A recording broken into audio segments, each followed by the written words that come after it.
Okay, hello everybody. Hope you can all hear me. If you can't hear me, please just raise your hand. Some of you just raise your hand so that I can see there's people not hearing me. But otherwise, I'm going to start. Welcome to this BoyLink Attention Training webinar. Tonight, I'm going to talk to you about ADHD and movement. Okay, now a bit more about myself. I am Karina Leroux. I am a kinderkineticist, so I work with the cross-motor development of children, and I studied human movement science at Northwest University. I did my honours in kinesikinetics, and our honours scription was about ADHD and movement programs. And then I did my master's degree in kinderkinetics, and I'm in private practice, kinderkinetics practice, since 2011. And in 2019, I see this, 2018, 2019, we became a BoyLink agency in Moed in Pretoria. So I'm a mom of 5 kids. The oldest one is 7 years old, in grade 1 this year, and the youngest is 8 months. I love to move. And that is why I do what I'm doing, because I love to move and I need to move. And I think that is why I understand ADHD kids so good, because I think I understand them because I need to move to learn. I'm a kinesthetic learner. So a lot of the things that I'm going to tell you tonight is things that I really have personal experience of. So let's, before we go on, I just want to do the admin stuff. My admin is not so good, so I'm going to handle it and get it over with. So you will, by Friday, you will get the ebook about this webinar. So in the ebook, there is activities and exercises that you can do with your kid, and the exercise program, a very nice ebook that you're going to get. Lazon will send you out. Everyone that registered will get the ebook by Friday, and you will get a link to the recording of this webinar. So you can share it then with your friends. It will be on our BoyLink Attention Training YouTube channel. So I'm doing this. I'm a kinderkineticist. I am a BoyLink agency, and I'm doing this with BoyLink head office in Bloemfontein, this meeting. So let's start. Oh, another admin thing. If you have a question, please write it down. For those of you who have been working with Zoom, we'll see there's no chat option anymore. So you can just, at the end, I will give you, if there's enough time left, I will give you the opportunity to raise your hand and then ask your questions, and then I will try to answer it. So here we go. I just want to make sure there's not a raised hand. Doesn't look like that now. Looks like everybody can hear me. Okay, here we go. ADHD and movement. Did you know one ADHD treatment that doesn't require a prescription or a visit to a therapist's office is exercise? And that is one thing you can do now, even during lockdown. You can't go to your therapist, you can't go to your doctor, but you can exercise and you can move. And you can move with your kids, and your kids can move. So, and more than half of children with ADHD also have problems with their gross and their fine motor skills. That is what the research say. And children with ADHD struggle particularly with bilateral movements. And that is movements where you must move both parts of your body together or separately. That's, for instance, jumping jacks, doing jumping jacks like this, or holding your paper and cutting with your scissor, holding the ruler and drawing a line, stuff like that. So skipping with a rope, riding a bicycle, and that is bilateral movement where you must use both parts of your body together or separately, and children with ADHD struggle with that. And boys in particular find it difficult to control their motor behavior, to control their motor functions, and also their behavior. They have behavioral control issues. So when your boy with ADHD opens the door, now you're parking there at the mall, and he opens the door and hits the car next to you, when that happens, it's not always because he wants to. It is really because he can't control his motor actions that good. That is motor control. Children with ADHD usually struggle with something like predicting where a ball will land and with how much force they must throw the ball against the wall, bounce it back, and then it come back to them again. They struggle with motor planning and that motor control aspect. And then impulse controls. So that behavioral control is impulse control. That is why they hit or bite or get angry or do something impulsively. Okay, physical fitness stimulates the blood flow and the oxygen to your body and to your brain. It enhances your attention. It lifts up your mood. And 30 minutes per day, structured exercises is good for you, 4 to 5 days per week. So when I say structured, it doesn't mean just the running around of children. It means something structured, something purposeful, like playing a sport or kicking ball with your child or doing therapy-like exercises, structured exercises, and for you as adults also. Then what is movement? Movement is moving your body or parts of your body from one place in space to another place in space. Okay, that is movement. You get gross motor skills and you get fine motor skills. So movement is gross motor movement or fine motor movement. This is very important skills for children and adults to function effectively in school and in their daily living. And you will see why now throughout this whole PowerPoint. What saddens me is that we stimulate kids and we let them do all these activities and enroll them in programs. And when we get older, we stop all of that stuff. And this is actually very good. Gross motor skill development and fine motor skill development is very good for older people as well. For the elderly, it's very good. So, what is gross motor skills? That is whole body movements. It involves the large muscles of your body, and it's also the core stabilization muscles that we must use. And that is skills that we use to perform daily tasks like walking, running, jumping, sitting. And then you get more sport-specific skills like kicking and running, athletics, and throwing and catching. And okay, so this gross motor skills also include the hand-eye coordination skills, which is ball skills, and general coordination skills, like riding a bike, swimming. And then fine motor skills, this is the skills where you use the smaller parts of the smaller muscles of your hands to manipulate pencils, scissors, to do construction work, reig for the Afrikaans people, fastening buttons, all that stuff. And what is important here, the skill efficiency, how efficient you do this skill, or you have mastered this skill, significantly influences the quality of your task outcome and the speed of your task performance.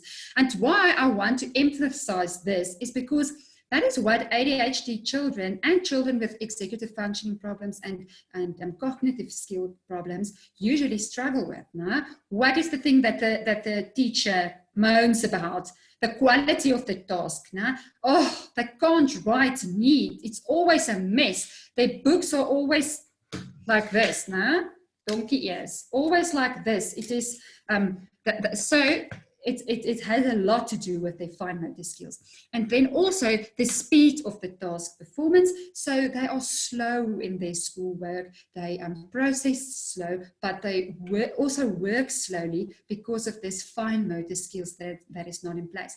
Now, a very important thing, and if this is all that you learn today, I will be glad, is that gross motor skills are the foundation or the building blocks for fine motor skills, and also for all other developmental skills.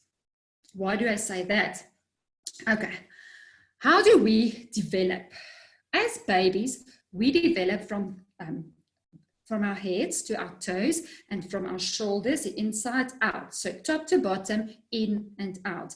First, a baby have head control before anything else. Okay, so a small baby, pick it up, its head hang like this. Then later on, he has head control. Then you put him on his tummy, he can push up now with his shoulders. Then he starts to move his upper body, he pushes up, he starts to crawl and to sit, stands up against stuff, and then he starts to walk. And the same with the arm development. First, it's big movements, and then the movements get finer and finer, and later on they can pick up small things with their hands. So when a baby of 5-6 months picks something up, they always pick up with their whole hand, and it's a robust movement. And then as you feed them small millies and arkies and stuff, peas, then they can pick it up in a pencil grasp. Okay, so that is how our bodies develop. And that is important to remember, because if we interfere with this order, then we see problems later on in childhood. So a lot of kids that come to our practice for therapy and as gross motor delays, when we go back in their medical history, somewhere there is a skill in this order that didn't develop as it should develop. Some rolling over and pushing up and crawling, and it's very, very important skills. And the other thing is, ADHD kids are often so on the go and on the running that they skip these skills, and that is why their gross motor skills are sometimes not on par, because they walk at 9 months and they just all over the place, and that is not always a good thing. So please remember the inside out and the from the head to the toes. That is how children develop. And when kids develop, we want their gross motor skills, that whole body movement skills, this big parts, big muscles, we want them to be strong in order for the fine motor skills to be in place. So there's a lot of studies showing that children with weak core stability struggle with fine motor tasks, or children with weak shoulder stability struggle with writing and the fine motor tasks that they must do. But also, children with low muscle tone can't sit up straight in their chairs, so they want to stand up or they are falling over the whole time. So it's hyperactive behavior and they can't concentrate. And children with, let's say, for instance, a balance problem, they can't sit still on the chair and balance, they are falling off their chairs the whole time. Children with bilateral integration problems have reversals, or midline crossing problems have letter reversals, and stuff like that. So this gross motor skills are really the basis for all other skills. The thing that I want you to remember is that not all children with concentration problems have ADHD. And this is a very important thing to remember, because we can easily put a badge around on a kid, something around his neck saying ADHD, and every person out there is a doctor that wants to diagnose your child. I'm talking about your neighbor or your friend or the friend's neighbor's neighbor, and no, I think this one has ADHD, and that is not the case. Not all children with concentration problems has ADHD. Something like emotional difficulties, that can influence your concentration. Social environmental problems, low muscle tone, I just talked about it. Motor coordination difficulties. If your child struggles with motor coordination difficulties, chances are that he's going to struggle with hyperactivity, he's going to struggle with inattention. And to use the low muscle tone example again, he can't sit still in his chair because he has low muscle tone. He can't keep his body upright. He is getting so exhausted just from sitting. Now he wants to stand up and sharpen his pencil the whole time, or he can't concentrate. He must do stuff. He fidget because he can't concentrate because of this low muscle tone problem. Sensory modulation disorders, global developmental delay, and something like epilepsy. So what I'm saying, I'm not saying your child doesn't have ADHD. What I'm saying here is be careful about putting a label on a child about ADHD. Not all children with concentration problems has ADHD. There can maybe be something different that's wrong. Okay, important things to talk about in ADHD children is executive functioning skills and cognitive skills. So this tree just illustrates that for a child to do good academically or to achieve academic goals and to be in school, to listen, you can see there, you can look at the tree now if you can see it, to listen, to keep still, to have problem-solving skills, reading, thinking, no fidgeting, paying attention, all that skills. That's the top of the tree. So here underneath the surface is the roots. And these roots must be in place in order for these academic skills to flower and to bear fruit. And these skills is cognitive skills and executive functioning skills. Now, I'm not going to talk about this tonight. I'm sure if you want more info about executive functioning and cognitive skills, you can just ask Lizanne in the email, or you can send us an email and ask us about the ebook of executive functioning and cognitive skills. But the thing here is the attention, the memory, the perception, the processing speed, logic and reasoning, that is the cognitive skills. And then the executive functioning skills, planning and prioritizing, all that skills must be in place in order for your kid to enhance academically. So I'm going to talk about these skills now and the link between movement and exercise and cognitive skills, executive functioning skills. Now you will see when we go through this is not only for your ADHD child. These skills and this cognitive and executive functioning skills has a lot to do with my everyday living and things I struggle with. I can see it here. But movement develops the whole brain. And that is what makes me so excited, what excites me so about we at Kinderkinetics doing the BioLink, the neurocognitive development with the gross motor development, because we can really develop this kid in whole. It's not only movement, but there's this neurocognitive development as well. So how do kids learn? How do we learn? Through repetition. Huh? So we want to pave the neuropaths in your kid's brain, and this is how we do it. Through repetition, through exercise, through movement, and also through neurocognitive training. So through neurofeedback and cognitive training, we better your child's academic skills. Okay, but what does movement do with all of this?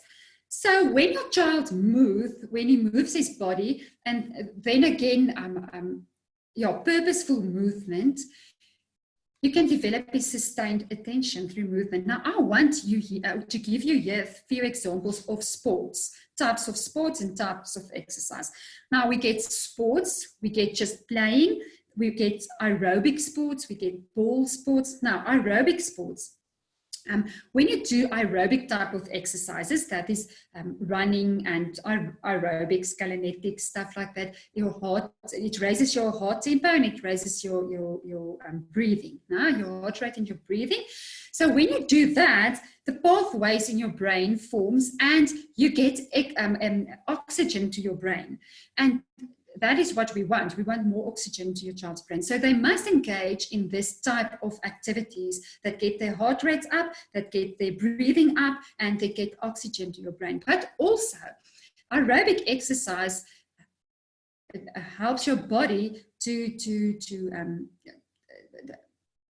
it stel vry the hormones necessary for paying attention and for the lot of skills that children with ADHD, a lot of hormones that lack, you kan dit opvang met groot motoriese vaardighede en met oefeninge. Verskoon my Afrikaans, dit is my die mekaar brein. Okay, so aerobic exercises. Then something like karate, ballet, hiking. When you do sports like karate, ballet, hiking, dance, gymnastics, you must pay attention. You must pay. You must work on your memory to remember your dance passes. You must you must have memory for that. Auditory processing, you must hear the music, keep to the beat, and then you must do it. So that's auditory processing. Visual processing, I must see what is done, I must do it. And it's also more complex type of exercises that your kids do. So they must engage their brain to do these exercises. They must have self-control, practice self-control when they do these exercises. So it's rhythm, timing. So this is why it's important for ADHD kids, because if you have ADHD kids, you will know this is skills that they lack. Then the next exercises that they must engage in is muscle strength. We want their muscles to be strengthened. And that is things like boot camp and CrossFit and type of weight training exercises. And then the next thing is team sports. We want them to do team sports, because then if you look at the executive functioning skills there on the slide, they must pay attention, they must organize, plan, prioritize. Something like soccer, let's take soccer for example. Now I must play soccer, okay. First, I must be organized to get to practice in time, to remember all my stuff, my ball and my shoes and my everything. But in the game, I must plan. I must know when and plan when to kick the ball to which partner. Then I must run. Then I must know how hard to kick the ball. I must prioritize, because must I run with the ball? Must I kick the ball? So this is all skills that you can develop through sport and through exercise. That's just one example.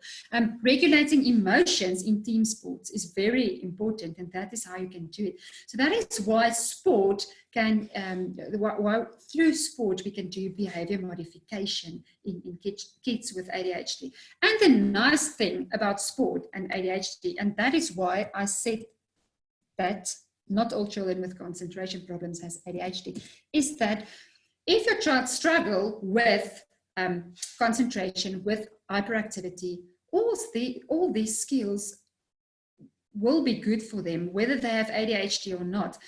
Exercising these skills will be beneficial for your child. Okay, so what does the research say? ADHD requires different types of treatments. Okay. Some is medical treatment. There are children that flourish on medication. Other children can't use it. So medication is one. Psychological and educational intervention, as well as behavioral management. And then the other thing, which is also highly effective, is cross-motor programs. So I like this quotation. If you want children with ADHD to learn, they must be allowed to move around. All the leg swinging and chair scooting movements of ADHD children actually play a major role in helping them retain information and working out complex cognitive tasks. So that is the other thing about exercising. Firstly, all these benefits that we heard of now of exercising at ADHD. The second thing is, your ADHD child or your child struggling to concentrate or struggling with hyperactivity needs to move to learn. That is how they learn. We must guide them and learn them how to move purposefully and not distractively. So if they have a behavior or something that they must do to learn, we must guide them to use it purposefully. So we can't tell them, sit still, don't do that, don't scoot like that, don't swing your arms, don't swing your legs, but because that is what switches on their brain. That is what switches on their brain. And that is also in the classroom with what we must remember. And now in your home classroom as well, that your child needs to move to switch on his brain. And so let him up. He must get up, he must move, he must exercise. The nice thing about exercising, like running and doing sports and this cross-motor skills, it has a long-term effect on your child. So there's hormones and this exercising, it is a long-term effect. Okay, so when your child jogged 5 o'clock this morning, the effects are still there at 6 and 7 and 8 o'clock. Okay, the increased screen time and the lack of physical activity in our time causes our bodies and our minds to short circuit. That is the problem of our time, because children need to move to learn. They need to move to learn. And movement increases their arousal level, and that leads to better attention. Okay, that is what I was actually trying to say the previous slide. So when your child exercises and when they move, the result is that we are less prone to startle or to react, and not only children, we as adults also. We are less prone to startle or to react out of proportion to any given situation. We also feel less irritable. Okay, so that impulsive behavior, we can lower it if we exercise. Then, why do I say ADHD children need to move to learn? Because the science says that, and we see it in our practice. And here's a few guidelines. 30 minutes of exercise before school can help them focus and can manage their moods. Exercise boosts your kids' brain's neurotransmitters. It encourages newly developed cells in your brain's communication network. The important thing there, how do children learn? They learn through movement, they learn through repetition. Now, I want to use the example of a small baby. Okay, now you have a baby, she's 6 months old, she's lying there, let's say 4 or 5 months old. She's lying under a mobile. Now, out of the mobile hangs a bell. Now, baby just lies there. Then she hits the bell. Okay, she didn't do it on purpose, she just hit the bell. Now, next time she hit the bell. Okay, there's something happening.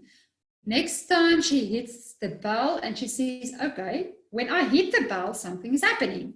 Now she reaches out, hit the bell, and the bell ring. Okay, there's neural pathways that formed. The pathway of hitting the bell with my hand. Okay, so now what happens? Every time she reaches for the bell and hits the bell, this pathway is getting paved or charred. We are busy strengthening this neural pathway in her brain. So now she can hit it and never miss it, and okay, miss it, and never miss it, and okay, miss it once. And later on, she's so good at hitting the bell, she never misses it. Now, this skill that she developed can be brought through to, say, sport. Now she must hit the balloon with her hand, and she hits it on target every time, because when she was a 6-month-old baby, she could hit the ball with her hand. She was practicing that neural pathway for hitting something with my hand. Now, when she gets older, we give her a racket, and she must hit the ball with the racket. And this is the same neural pathway that we strengthen. And that is what exercise do. And that is why we say it encourages newly developed cells in the brain's communication network. So there's newly developed cells, and then we strengthen that pathways with exercise. The nice thing about that, it's not only the hitting with the ball that's benefiting you, it's also your child's schoolwork that's benefiting you. So all this hitting the ball and the ball and using a racket to hit the ball goes through to your child's schoolwork. The same eyes and the same hand that must hit that ball must write something on paper. And now this neural pathway are so strong that the writing on the paper is easy. Piece of cake. And that is how children develop, and that is why the gross motor skills must develop before the fine motor skills will fall in place. Okay, exercise help with attention fatigue. Okay, I have that at the end of the day with my 5 children in the house, attention fatigue. I can't pay attention to all of them all the time. So attention fatigue is something that kids get. They just can't concentrate anymore. So exercising, brain breaks help with that. It controls their aggression. They sleep better when they exercise. also because of the hormones, it eases anxiety, and the sleep better is the oxygen to the brain, the hormones, it eases anxiety. The prime the brain for learning. That is also the thing that I just told you about the baby and the bowel. It helps with social skills when they exercise, especially sport. Team sports, when they do that, it gives them confidence. So when I can do something with my body, if I can walk over a balance beam, a high balance beam, without falling off, it gives me confidence to go and write that essay, or to go and learn my spelling words. So this confidence that you learn with exercising also goes through to the academic skills. Okay, it helps them work towards goals, and this is also something that we must work on with our ADHD kids, working towards goals. So now I plan for 2 minutes, no? And then next week we're going to plan for 2 minutes 10 seconds, and then we're going to plan for 2 minutes 15 seconds. And so you can help your child to set goals in exercising, but it also helps them to work towards goals in daily living. Now it improves the executive functioning skills, and it improves the neural pathways, like I just told you. And there is also a nice thing for me of BioLink, because of this neurocognitive training. What we do here with exercising, you can never take it away. Never take it away. You actually alter the brain, the working of the brain, and the structure of the brain. So when that kid learns something, you can never unlearn it. It can rust a little bit, but you can stuff it off and go on again. So if you learn, there's a new neural path or this neural pathway, they can never unlearn it. So at BioLink, that's also what we do with the neurocognitive training. We work on the brain structure so that this skills is there. They can't unlearn it. Okay. Fitness benefits for adults with ADHD. Now, okay, since this is a movement PowerPoint, something about movement, those of you who aren't in bed already with a glass of wine or a cup of coffee or something, I want you to exercise with me. We're going to do jumping jacks, 10 of them. 1, 2, 3, 4, 5, 6, 7, 8, 9, 10. And I'm sure you're feeling better now, and all the focus that you lost is back now. And also, I want you to do this now.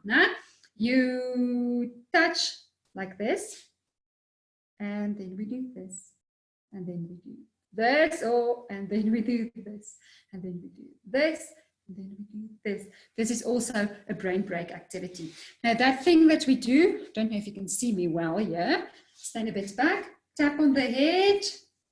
Okay, we did it for fun.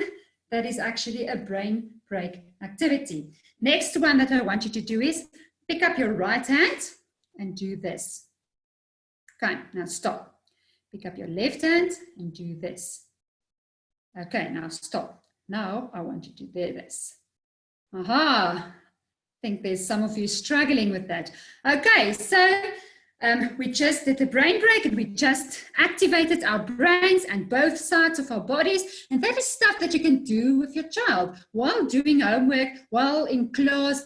It's a minute, it's 30 seconds, and we can do it.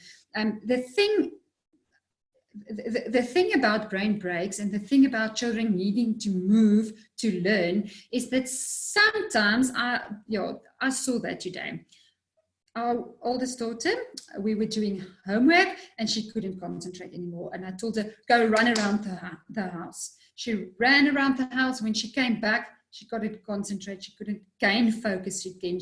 It was half an hour later before we could start with the lesson again.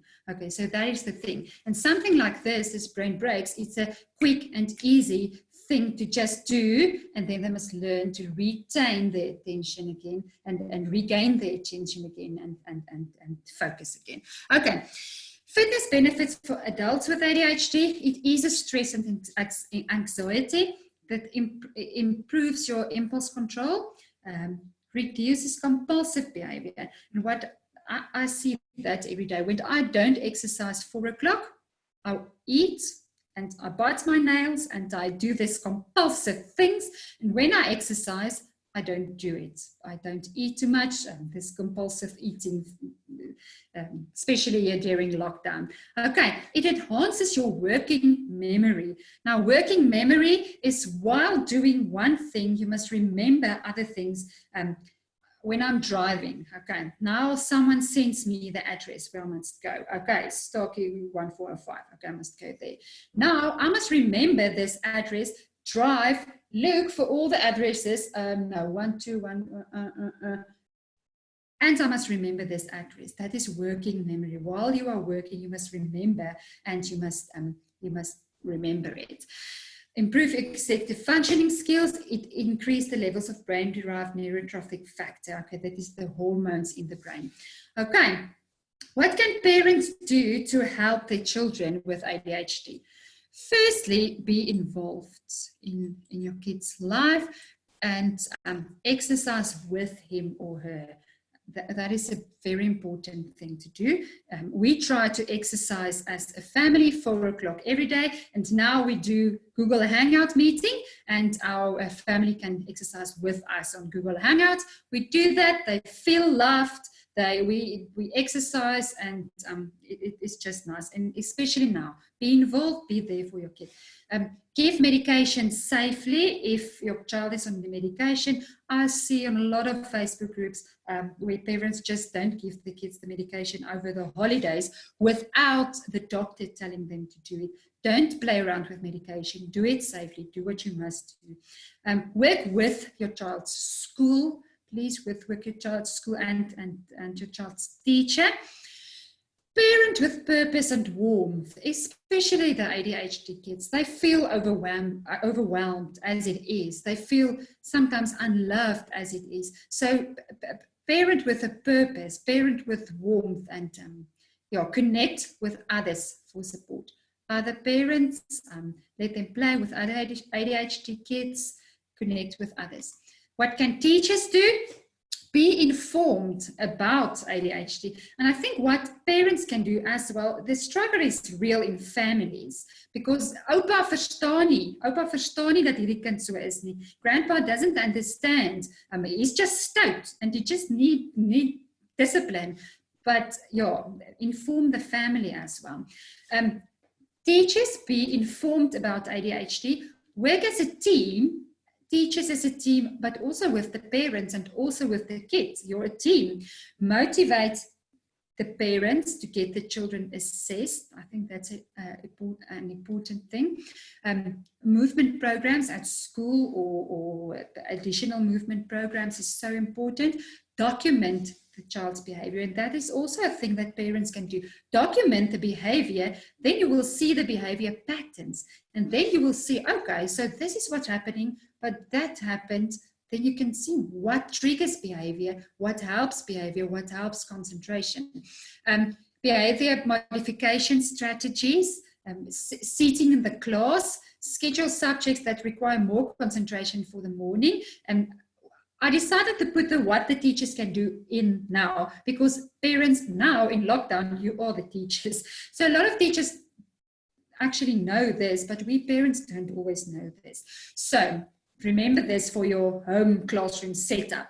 The seating is important. Where that child sits is very important. If he sits in front of the window, where all the birdies come flying by and all the children on the stoop is walking by, they won't be able to concentrate, or at the back of the class. So seating is so important. Schedule the subjects that require more concentration for the morning. Mix classroom activities with brief periods of physical activity. So give them brain breaks. Children, especially now again, parents, they don't have to sit on their bums the whole day and do their work and get it finished and done with. If you want them to do half an hour in the morning, half an hour after lunch, half an hour tonight, and the schoolwork is finished, then it's fine. Structure it like that. But please try to keep a certain routine, because they must go back to school again. Keep the assignments brief. allow the ADHD child to participate often. Give him a chance to participate. Ask him, so what do you think? And give him a chance. Give the child extra time to answer questions or complex tasks. Prepare the student for transitions or changes in the routine. Tell him the routine is going to change now. This is what's going to happen. And give immediate feedback and rewards. They want immediate feedback. You can't give feedback 2-3 and rewards 2-3 days later. They want immediate feedback. Okay. So this is what I want to tell you. I told you at the beginning, but you are going to get an ebook with exercises that you can do and exercise program. It's just roughly to get you started, but you try it, do it with your child, do that exercises, and you can also go and like the Facebook pages, the Boy Link Facebook page and the Kinderkinetica Facebook page. There we give activities that you can do with your kids every day. Now, I just want to tell you about the focus test. We do at the Boy Link centers focus tests, and that is most of the time the place to start to know what is my child's skills. Focus is a measuring tool that can meet that your child's attention.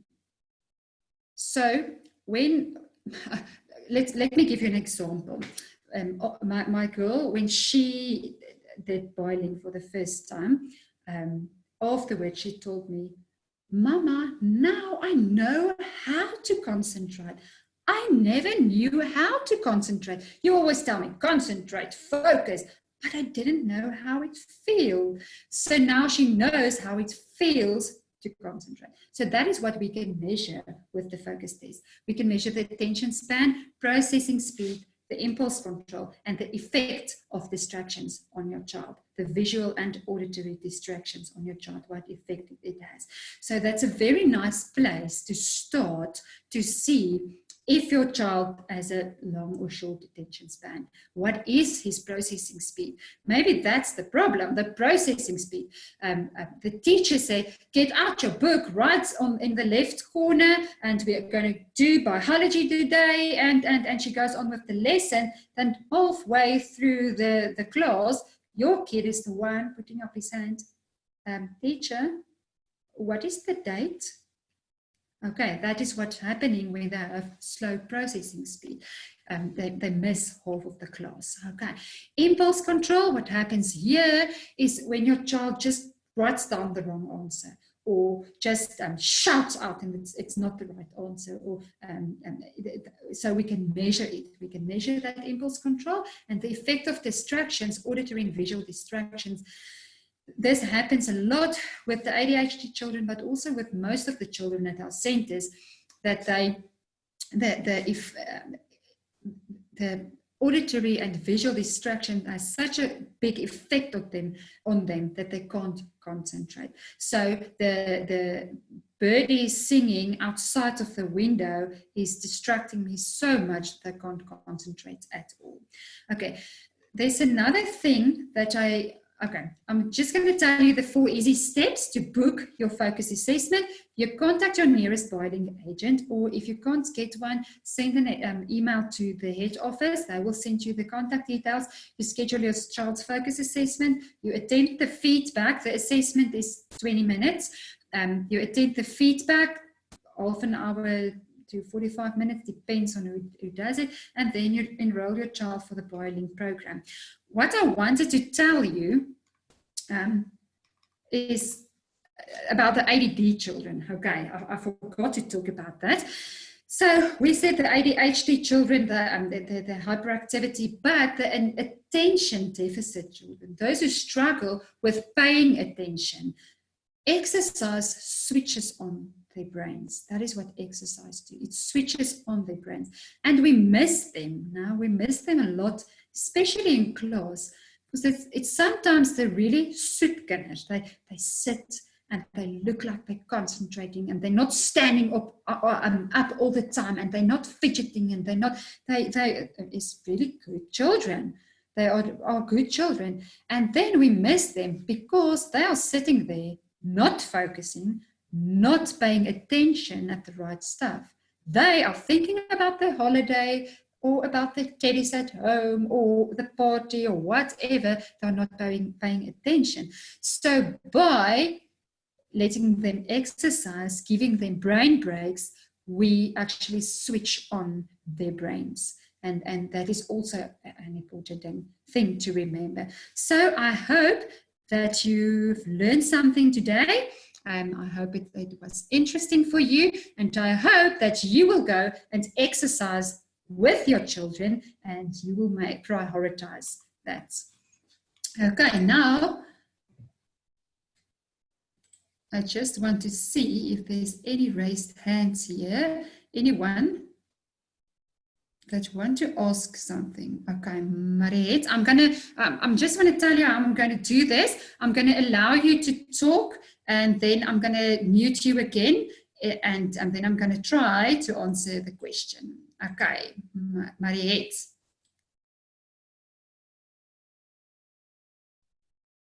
Thank you very much for the opportunity to speak now and have a question. My question is more about the difference between, or how will I know the difference between ADHD and, for example, or not for example, sensory integration problems? How will I see the difference between that? Okay, I'm just going to mute you. Thank you, Mariette, for that question. It's a good question. I can't remember if I said it, but ADHD children usually have sensory issues and gross motor issues and fine motor issues. It happens a lot that ADHD children present with other problems as well. So, firstly, an ADHD kid must be diagnosed by a professional, a pediatric neurologist, or a psychologist, or a developmental pediatrician. So if they diagnose your kid with ADHD, then he has ADHD. And but you as mother must be aware that your child with ADHD will most probably have sensory issues as well. So they go hand in hand. And yeah, I hope that answers your question, Mariette. I'm going to give you a chance again to speak, and then you tell me if it answered your question. Thanks for that. I think if you can maybe just touch on the characteristics of a sensory integration problem. For example, in the classroom, how will we know that a child has more, we should rather refer them, for example, to an occupational therapist than to a pediatric neurologist, for example.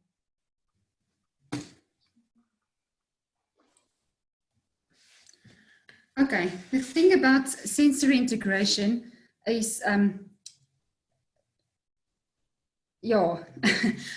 want to say this. What I do mostly at the practice, okay, we as kinderkineticists don't work with sensory integration therapy. We use the beginsels of sensory integration, like we do vestibular problems is also a sensory integration problem, and we do use that beginsels. But what we usually do is we send them to a pediatric educational pediatrician to diagnose them with something like ADHD or not, and then we send them to a occupational therapist if they have sensory integration issues. So that is something like they get irritated. That sensory integration comes from the senses. Okay, let's start there. It comes from the senses. So that is children that is struggling with tasdefensiviteit. Mariette, you have me now because I think in Afrikaans and now I must answer in English. So, sensoriese integrasie, ek gaan toch in Afrikaans verduidelik. Sensoriese integrasie gaan oor jou senses, nee? So jy kry kinders wat tassensitief is, wat nie daarvan hou dat goed aan hulle raak nie, hulle is oraal sensitief, hulle eet nie teksture nie, dit is die sensoriese sensitiewe kinders. Dan is daar die kinders wat sensories sensitief is vir gehoor. Dit is goed wat hulle pla in die klas, wat te harde geraas en daai tipe goed kan hulle nie hanteer nie. Die grasnyer wat buite raas, pla hulle verskriklik baie. Of hulle kan nie konsentreer nie omdat die voeltjie chirp buite of die maatjie tik op sy bank die hele tyd. So dit is die sensoriese issues wat kinders kan hê. Nou, 'n arbeidsterapeut help met dit, met sensoriese integrasie terapie wat hulle kan doen en soos ek weer eens gesê het, baie keer loop die goed hand in hand, die sensoriese integrasieprobleme en die ADHD kinders. En die lekker is ook, ek het nou genoem van die distractions, die auditory en die auditiewe en die visuele afleidings wat die kinders het. Dit is baie keer 'n sensoriese issue. Maar die lekker van die oefen is en van die movement is, en dit is wat die arbeidsterapeut of ons as kinderkritici ook met die kinders gaan doen, is dat dit spreek ook jou sensoriese issues aan. En die biolink wat ons doen met die neurocognitive training, dit spreek ook in 'n mate baie van die uiteinde van die sensoriese issues aan. So ek dink as julle meer wil weet oor die sensoriese integrasie, ons het iemand in die biolink span wat 'n arbeidsterapeut is. En dan gaan ek haar vra om eerder julle sensoriese integrasie probleem vra mooi te beantwoord en dan kan ons dalk vir julle iets uitstuur, want ek wil my nie uitlaat op 'n gebied wat ek nie heeltemal ja. Volgende een is let's allow Dunay.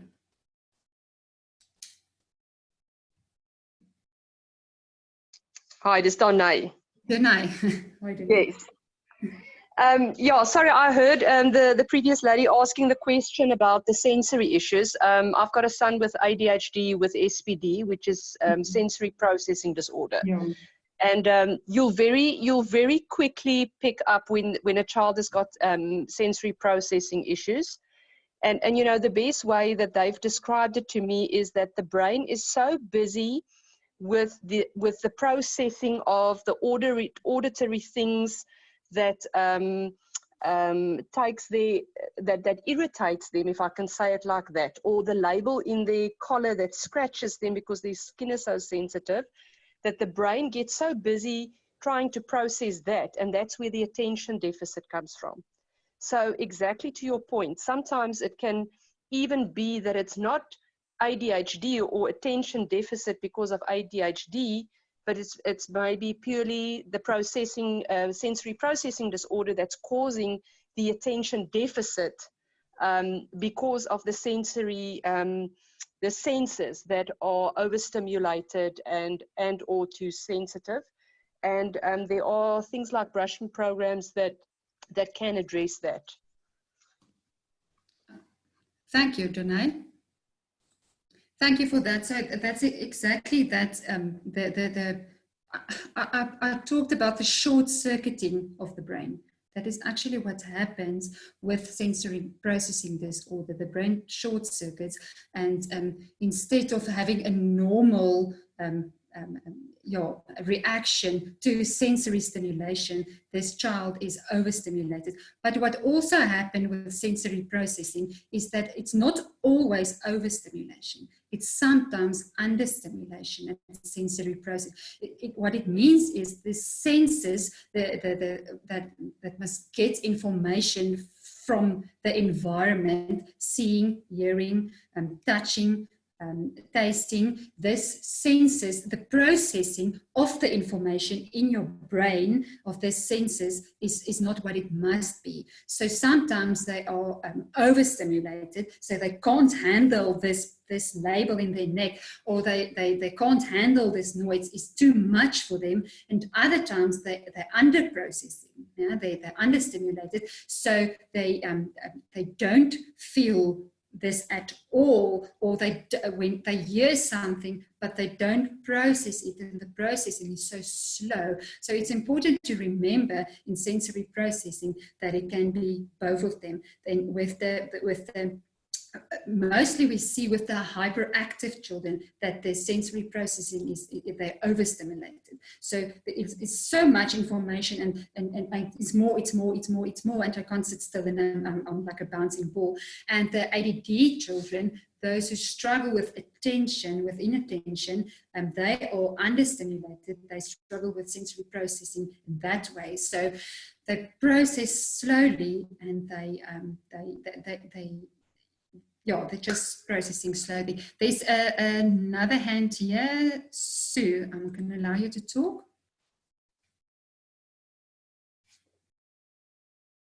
Let me just see. Unmute.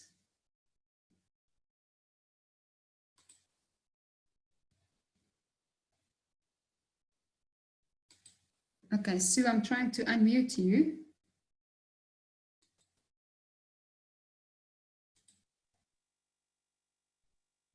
Let me try another one.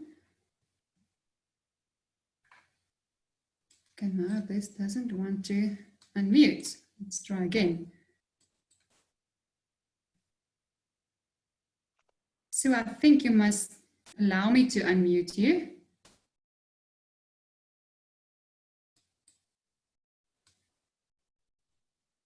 No, this doesn't want to work now.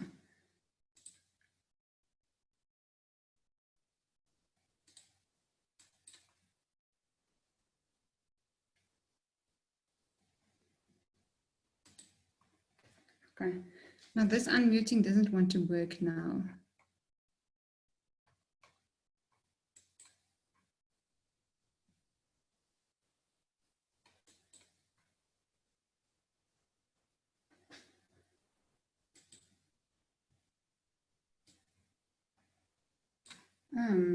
Okay. Sorry guys, the unmuting doesn't want to work now.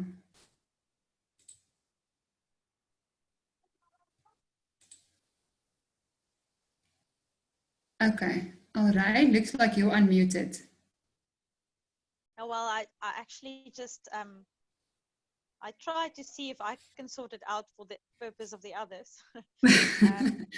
I think they need to unmute it by themselves too. But anyway, what I really think is important as a mother, and I've seen this in practice too, is there's so much information about this, and it's so integrated. It's cross motoric, it is a lot of sensory input and output, and you can it can be diet, there's so much going on about it that I really feel that teachers and parents should just read as much as they can about this, because you need to get a feeling for it. It's not so easy to know it's only this, only that, as you've said, Karina. But to educate ourselves on this topic, because it gets so misdiagnosed all over, and we're not really helping the children. And to really diagnose it properly and to sort out the problem, you have to have the knowledge. And there's a lot about it on the web. But we need to familiarize ourselves with it. Otherwise, and I think that's the way you will start having the feel for it, especially when you're a teacher. I don't know how you guys cope with it, because every child is different and every child's problem presents a little bit differently.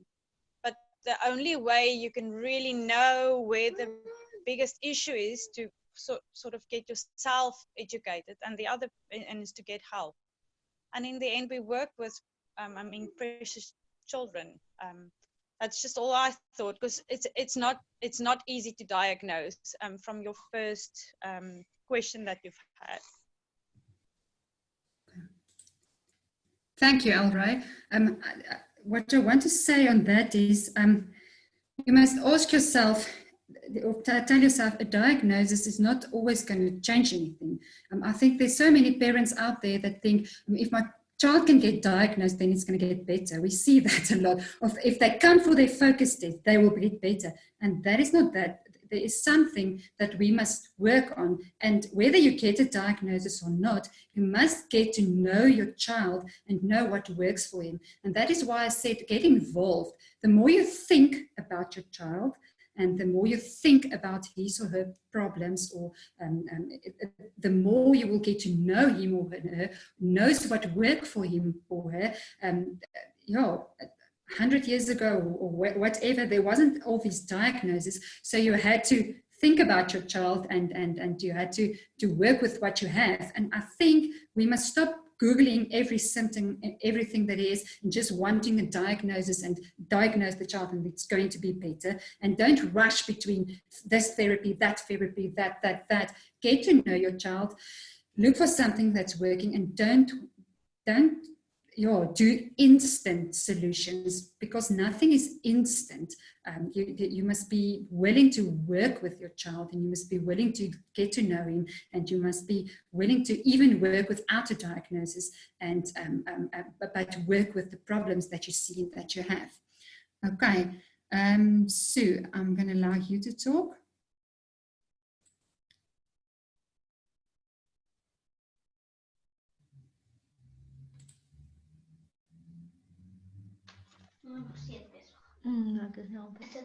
Thank you. Sorry, I think it must have been my issue earlier on with my Wi-Fi. It just hung when you tried to unmute me. Sorry. Yeah, so thank you very much. I had a couple of distractions in the background myself while I was cooking and listening, but can you just speak a bit more again about the effect of devices on a child's brain? Because I heard you say it will it causes short circuiting in the brain, and sort of a bit of guidance on how to sort of control the amount of screen time, because like in this day and age, it's virtually impossible to eliminate it altogether, and especially in lockdown, we're all in survival mode, and I'm working full time in the day, so there are definitely times when I desperately just need them to be quiet for an hour, like when I'm on a Zoom meeting or things like that.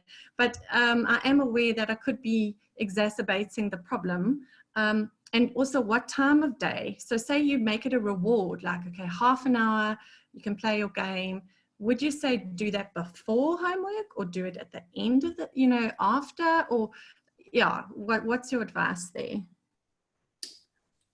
Okay, thank you, Sue, for the question. It is a relevant question for our time, especially during the lockdown. And we have a big garden, so the kids can play the whole day, but I don't know what you do if you don't have a big garden. The thing is, you use devices.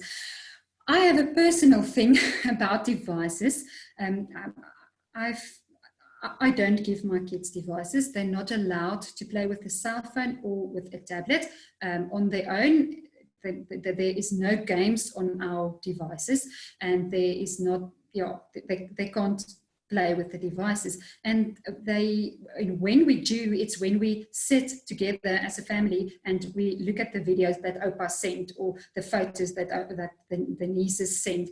So that's my personal thing about devices. And the reason is, I see with my 5 kids that some kids are more prone to verslaving,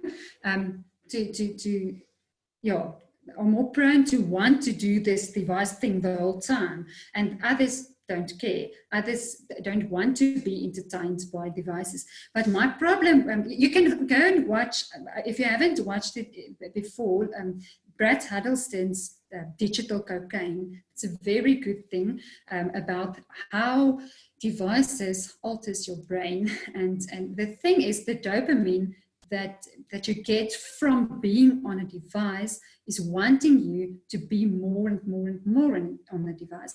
And like we just said, exercise and movement also it gives you that dopamine. So that is a better alternative for me. But I know it's not easy to do it, but I see it with some of my kids just they want to be with that device the whole day, so they're all more prone to it. And then because of the way it alters your brain and how devices work in on your brain, if you want to give it as a reward, I would say after homework and not before bedtime, and after homework.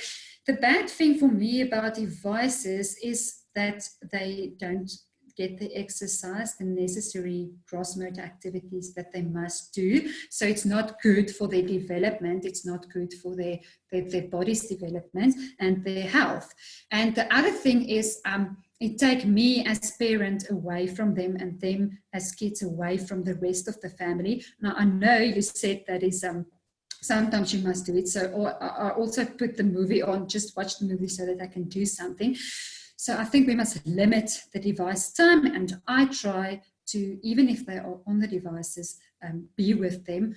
The other problem that I have personally is when you give them a device with internet access, you give them access to scary stuff. So what I did, I bought a DVD player, a portable DVD player, and I choose which DVDs they can watch and which not. So they don't have access to the internet. But my kids, my oldest one is only 7 years old, so I can still tell them what to do. If they get teenagers, it's not that easy. But devices is a big problem, and I would say not before bed, not in the evening, and not before homework, rather after homework. And rather give them Legos to construct with than a tablet to play Tetris or whatever. I don't even know all the games on the device. It's better for them to get the sensory stimulation from building the blocks than from doing even an educational game on a device. Children learn through their senses. They learn through touching, through tasting, through moving. They don't learn through swiping.